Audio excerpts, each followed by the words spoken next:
which help us to do so, then we are in the safe place. We are in the right direction going.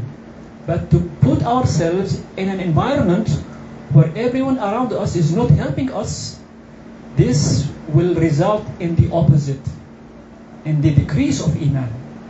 And may Allah forbid, loss of Iman even. So seriously, Ikhwa, work hard to strengthen your relation with Allah the Exalted. Learn the biography of Prophet Muhammad, peace be upon him, how much he had gave up for the sake of conveying this deen to the Ummah, alayhi salatu wassalam. If any of the companions had gone through so much hardship, the Prophet, peace be upon him, had gone even through a greater hardship, alayhi salatu wassalam, to stand firm in conveying Allah's message to the Exalted. So we have great lessons to learn from the companions, radiyallahu anhum. At the same time, when we look to ourselves in this life, sometimes we may be hired in a job, right? And your boss at job tells you, okay, you have to do this, and you have to come Jum'ah. You do not pray Jum'ah, but we'll give you good bonus if you do so.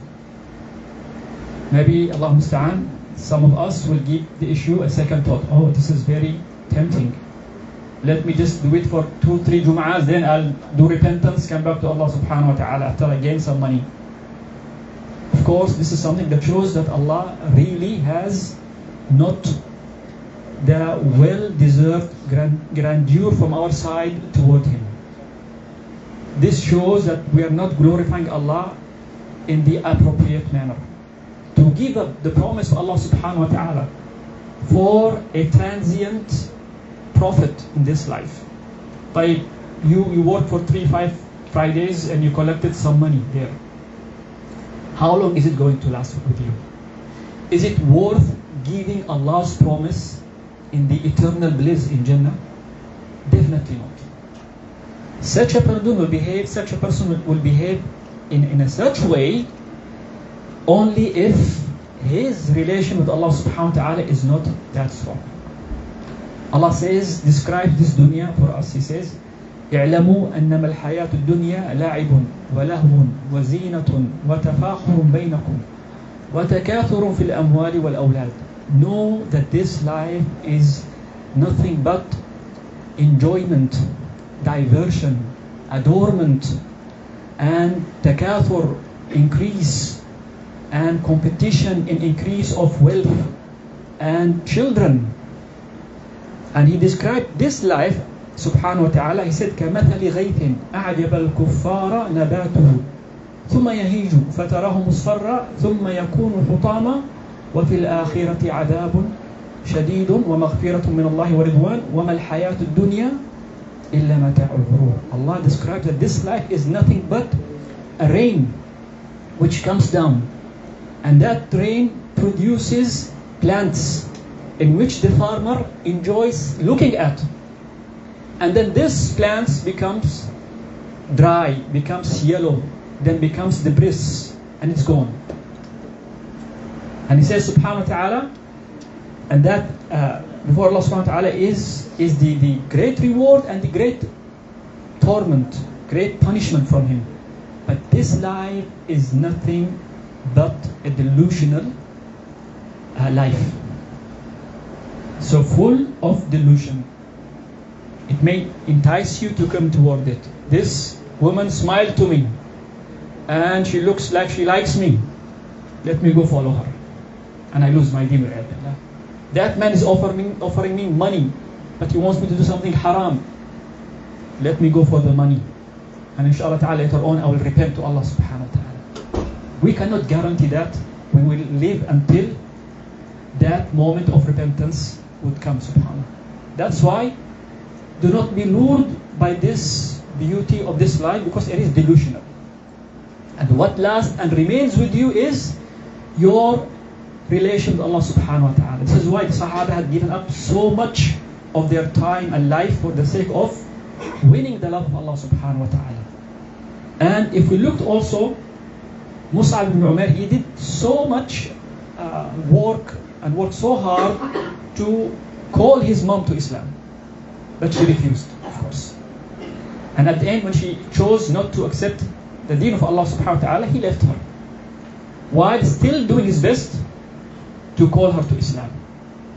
This is why we as Muslims, we may see, practically speaking, many people who revert to Islam because of their change in character to the best, of course.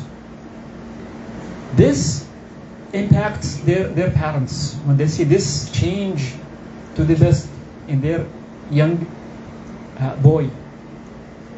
This is a way of calling them to Islam, subhanAllah. And we have so many examples, subhanAllah, that young men coming Muslims and they change in character. Their change was a way in which their parents were attracted to Islam. But this not necessarily can always happen. There are cases where the parents persist in remaining upon kufr. And we have an example in the story of the prophets, how they tried to call their relatives, right? We have Ibrahim alayhi salam. Allah described like in Surah Maryam. And he said, وَذْكُرْ فِي الْكِتَابِ إِبْرَاهِيمَ إِنَّهُ كَانَ صَدِّيقًا نَبِيًّا. And mentioned in the book Ibrahim, he was a truthful prophet. إِذْ قَالَ لِأَبِيهِ يَا أَبَتِ لِمَ تَعْبُدُ مَا لَا يَسْمَعُ وَلَا يُبْصِرُ وَلَا يُغْنِي عَنْكَ شَيْئًا. He said, oh my father, why do you worship what does not hear, nor see, and does not benefit you in any way? He said, يَا أَبَتِ لا تعبد الشيطان إن الشيطان كان للرحمن عصيا. He said, oh my father, do not worship the shaitan, because when you obey your desire, you follow the shaitan. When you submit yourself to your desire and whims, you follow the shaitan. He said, indeed the shaitan was a disobedient to the most merciful.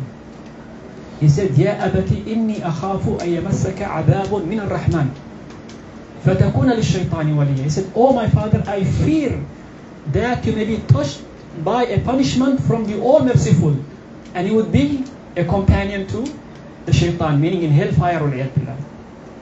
So he used multitude of ways to try to convince his father of al-Islam. And he presented so much arguments. But look to the answer of the father of Ibrahim alayhi salam. He said to him, if you don't obey me, لأرجمنك وهجرني مليا. He said, لئن لم تنتهي لأرجمنك وهجرني. If you do not stop from preaching Islam, showing enmity against our idols, I shall abandon you, and I shall stone you and abandon you for a long time. So look how mean he was.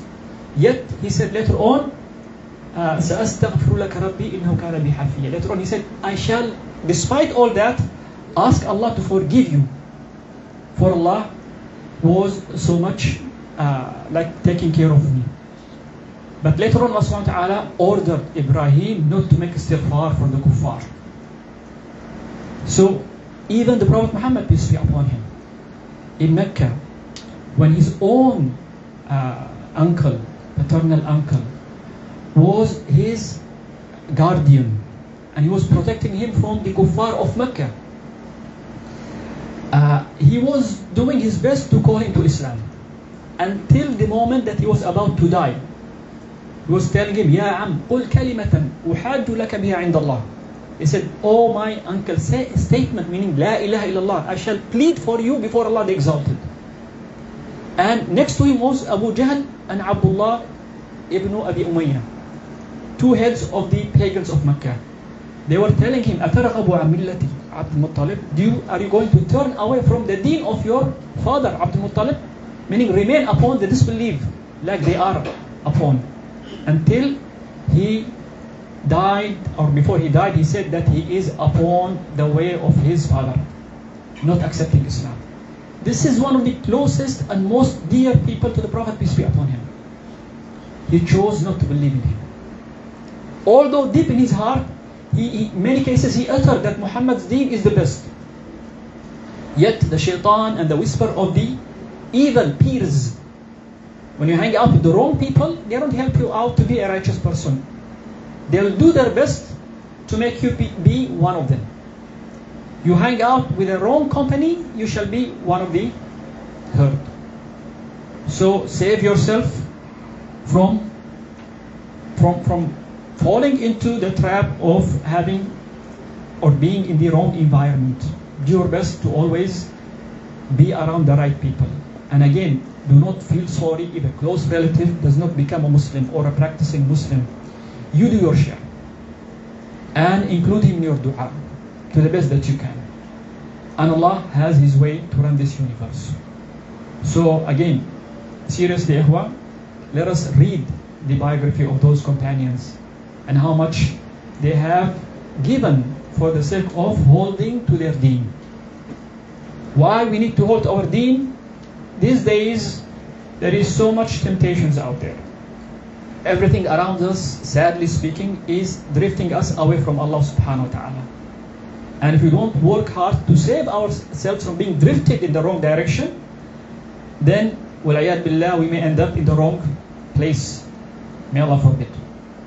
So, may Allah subhanahu wa ta'ala guide us, increase us in knowledge, and shed His mercy upon us, and make us always hanging around the right company, and always take a good example in the life of the Prophet, peace be upon him, and his companions, radiyallahu anhu. Barakallahu fikum wa jazakumullahu khairan.